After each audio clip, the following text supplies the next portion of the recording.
Hello मेरी YouTube family, आप सभी का स्वागत है हमारे चैनल पर। यह मस्टी ब्लॉग है और आपको रात 10 बजे का श्री राधे राधे।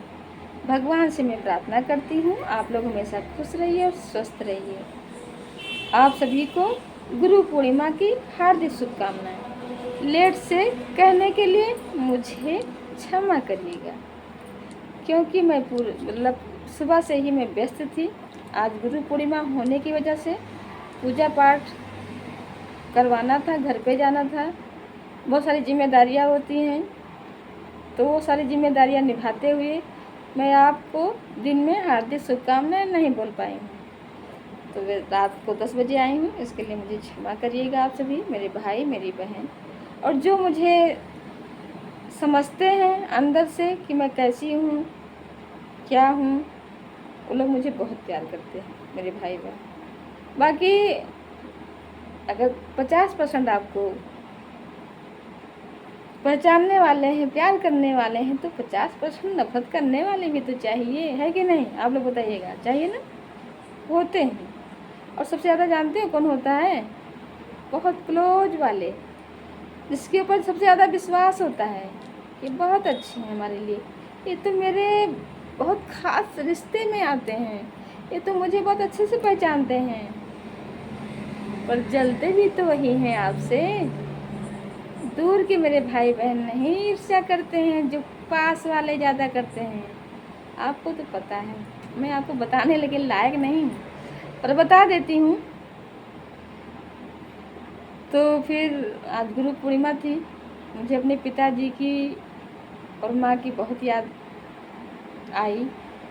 आती रहती है, हमेशा आती रहती है, ऐसा नहीं है।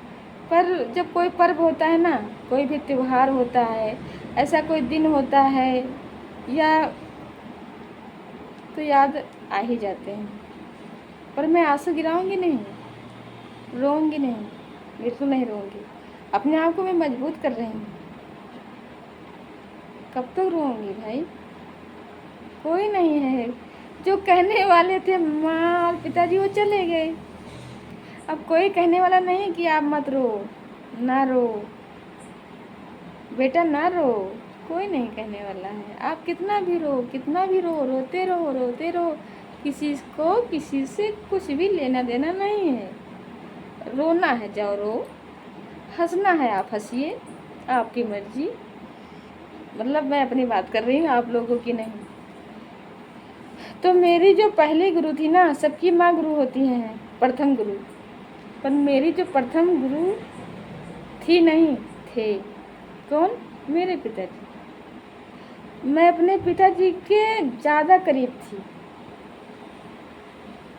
जबकि बेटियां अपनी माँ के करीब होती हैं ना, पर मैं अपने पिताजी के करीब थी। मुझे पिताजी से बहुत कुछ सीखने को मिला है, बहुत कुछ लगा नहीं है ना? नहीं लगा। और जानते हो क्यों? क्योंकि मेरे पिताजी थोड़ा सा पढ़े लिखे थे, थोड़ा सा क्या, अच्छे से उस समय के पढ़े लिखे थे, और अधिकारी रैंक पे भी थे मेरे पिताजी। और मेरी माँ पढ़ी लिखी नहीं थी। तो माँ मेरी पढ़ी लिखी नहीं थी, दूसरी बात माँ मेरी मुझे अच्छे से समझ नहीं पाती थी। एक कारण और भी है प्यार करने का। आप प्यार ज़्यादातर उसी से करते हो जो आपको समझता है। पॉइंट वाली बात है ना? है पॉइंट वाली बात।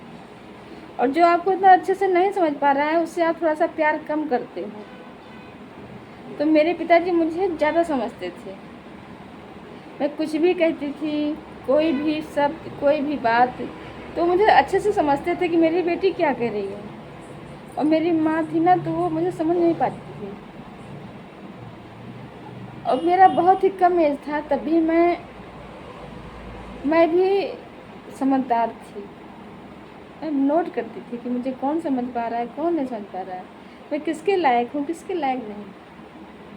बहुत सारी लंबी कहानी हो जाएगी, ज़्यादा आपको नहीं बताऊँगी, बस शॉर्टकट में बता रही कि मैं पिताजी के ज़्यादा करीब थी। मेरे पिताजी मेरे प्रथम गुरु थे, फिर मेरी माँ थी। बाकी टीचर लोग तो अच्छे अच्छे लोग, टीचर जब भी मैं पढ़ाई की हूँ, टीचर तो आए ही हैं, ऐसे तो टीचर है नहीं। तो उस सारे टीचर को उस सारे अध्यापक को हमारी तरफ से सत सत नमन है, क्योंकि मैं उनसे जाकर मिल नहीं सकती हूँ और सारे टीचर शायद मेरे ना भी हों, तो मैं मिल भी नहीं सकती हूँ क्योंकि जो भारतीय नारी होती हैं वो बंधी होती हैं और बंधे रहना भी चाहिए। अगर आप आज़ाद पंछी हो जाओगी ना तो आप एक अच्छी नारी नहीं बन पाओगी, एक भारतीय नारी आप नहीं बन पाओगी। तो बंधा तो रहना चाहिए भाई। जब तक आप मायके में रहती हो, आप छोटी हो तो पिताजी के उसमें रहो बंधन में, और उसके बाद थोड़ा बड़ी हो जाती हो तो भाइयों के उसमें रहो, क्या कहते हैं भाइयों के, क्या कर, मुझे तो आता नहीं कहने बोलने को, कहीं कहीं नहीं आता है बोलने।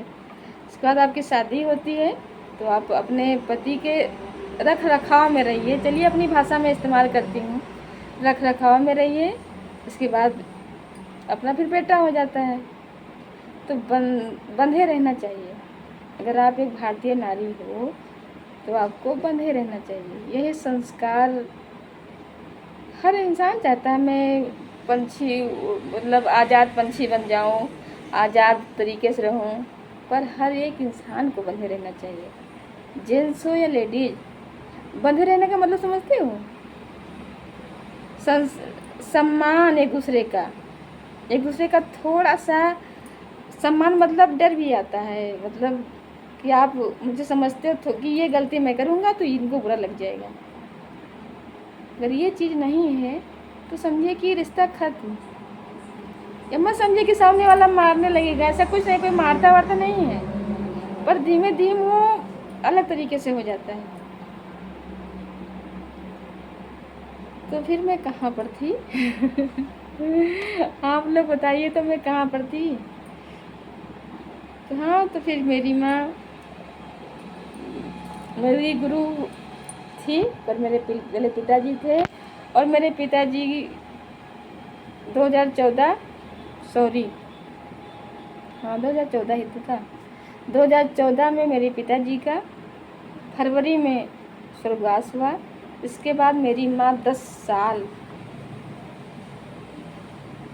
बहुत गहरी बात है, मेरी माँ पढ़ी लिखी तो नहीं थी पर बहुत ही गंभीर थी। ये आप ये मत समझिए कि अगर मेरे पिताजी में अगर 5 अच्छाई थी तो 5 अच्छाई मेरी माँ में थी। मेरे पिताजी बहुत सहनशील नहीं थे। सहनशील मतलब कि बर्दाश्त नहीं कर पाते थे मेरे पिताजी, जो कि मेरे अंदर है। पर मेरी माँ हर एक तकलीफ को, हर एक चीज़ को, हर एक उसको बर्दाश्त करती है। कितने साल? 10 साल। मामूली नहीं होता है काटना। मैं कह रही हूँ मैं नहीं रोऊंगी ना, नहीं रोऊंगी, मैं नहीं रोऊंगी। नहीं तो 10 बज रहा है ना, अभी मैं रोना स्टार्ट करूँगी तो रोती रहूँगी। फिर पिताजी के बाद, पिताजी को 10 साल होगा, पिताजी के ना रहने के बाद मुझे यही लगा कि मेरी माँ ही अब सब कुछ है। मेरे पिताजी नहीं है तो मेरी माँ मेरी पिताजी है, और मेरी माँ मेरी माँ है। मैं अपनी माँ के बहुत करीब हो गई थी। जब तक पिताजी थे उतना करीब नहीं थी मैं, पर पिताजी के न रहने के बाद मैं अपनी माँ के बहुत करीब हो गई। मैं अपने माँ में ही पिताजी को ढूंढने लगी, और मैं सोच रही थी कि मैं रोऊंगी ना अपनी माँ को मैं रोने दूंगी, जहाँ तक हिम्मत लड़ेगी वहाँ तक। पर मैं क्या करूँ, मैं बेटी ठहरी ना, मैं उनका बेटा नहीं हूँ, मैं उनके घर पे नहीं रह सकती। मैं भी तो बंधन में बंधी हुई थी, अपने बच्चों के, अपने घर पे जो पति जी होते हैं सबके बंधन में बंधी हुई थी। मैं अपनी माँ के पास नहीं रह सकती थी, और वहाँ रहती भी तो किसके उस पर, भाई के उस पर रहती मैं। उस दिन मुझे पता चला काश मैं लड़का होती तो अपनी माँ को अपने पास रखती, पर मैं लड़की थी, मैं वो चीज़ मैं नहीं कर सकती थी। और तकलीफ़, छोटी तकलीफ़ मेरी माँ को होती थी तो मुझे यहाँ तकलीफ़ होती थी। मुझे पता चलता था कि मेरी माँ को तकलीफ़ किस बात से हो रहा है, किस जगह से हो रहा है, कहाँ से इनको ठेस पहुँच रही है, पर मैं कुछ नहीं कर पाती थी। मैं कुछ कर ही नहीं पा रही थी। अगर सामने वाले को मैं कुछ बोलती तो बस रिश्ता ख़राब कर लेती मैं। वो कहते जाके अपना देखो, मेरा यहाँ पर क्या देखने आई हो। पर एक एक बातें हमारे यहाँ पर बैठा हुआ है कि मेरी माँ बहुत ही सहनशील थी, सहन शक्ति था उनके अंदर। उतना शायद मैं उनकी बेटी हूँ, मेरे अंदर नहीं है। और इतना उनके अंदर बर्दाश्त करने की क्षमता ना होती तो वो 10 साल मेरे पिताजी के ना रहने के बाद वो ना काट पाती।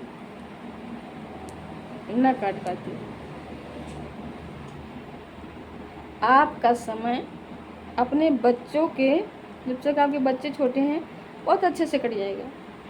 आपका समय अपने माँ बाप के उसमें बहुत अच्छे से कट जाएगा। आपका समय अपने पति के राज में तो अच्छे से कट जाएगा।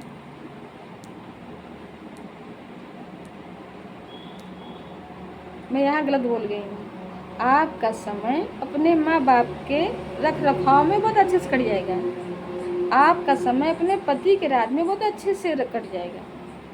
पर आपका समय बच्चों के भी उसमें कट जाएगा। पर वही जब कोई और बच्चों के उसमें आ जाएगा, उसमें काटना बहुत मुश्किल होता है, बहुत मुश्किल। क्योंकि जो बच्चा होता है ना, उसको आप चाहे 4 झापड़ मारोगी, बच्चा कहेगा मेरी माँ तो ही है ना। पर वही बच्चा जब उसके ज़िंदगी में कोई और आ जाता है तो वही बच्चा कहता है बाद में, ऐसे नहीं, माँ तुम्हें ही क्यों मारी, उनको क्यों नहीं मार पाए, उनको भी तो मार सकती थी, तुम्हें ही क्यों बोल रही हैं, उनको नहीं बोल सकती थी। उस माहौल में काटना बहुत बड़ी बात हो जाती, बहुत बड़ी बात हो जाती। तो मेरी माँ की ये चीज़ें मुझे सीखना चाहिए, अपने अंदर लाना चाहिए, धैर्य और हर एक चीज़ को बर्दाश्त करने की क्षमता। और आज गुरु पूर्णिमा है, मैं मेरी माँ कहीं भी होंगी, मैं उनसे यही मांगती हूँ कि मुझे भी ये वो शक्ति दें। और मेरे पिताजी के अंदर तो तेज था, तेज, ना बोलने में डरते थे, ना सच कहने में डरते थे। और सामने वाला नाराज़ हो जाएगा, उससे उनको कोई फर्क नहीं पड़ता था। पर वही थोड़ा सा मेरे अंदर कमी रह गई। मैं डरती हूँ कि सामने वाला नाराज़ ना हो जाए। जबकि मेरे पिताजी मेरे इतना अच्छे गुरु थे कि मुझे वो सिखाते थे कि बेटा आप ऐसे नहीं, ऐसे करो, ऐसा नहीं, ऐसे आप चलो, सामने वाले से डरो मत। ये मेरे पिताजी सिखाते थे। और मेरी माँ उसका उल्टा, ऐसा ना कहो बेटा, बहनी, हम लोग क्या बहनी बोलते हैं, नहीं वो नाराज़ हो जाएंगी, ऐसा ना। मतलब मेरी माँ मुझे कहीं ना कहीं, या तो आप कहिए कि संस्कार में बांध के रखी, और या तो मुझे दबा के रखी। और मेरे पिताजी संस्कार में बांध के रखे पर दबा के नहीं रखे। बस आप सभी को मेरी वीडियो देखने के लिए बहुत बहुत धन्यवाद है। मेरी वीडियो ज़्यादा लंबी हो जाएगी, इसी वजह से मैं आज इतना ही। आगे आप सभी से मिलूँगी, मेरे भाई मेरी बहन, आप सभी को श्री राधे राधे।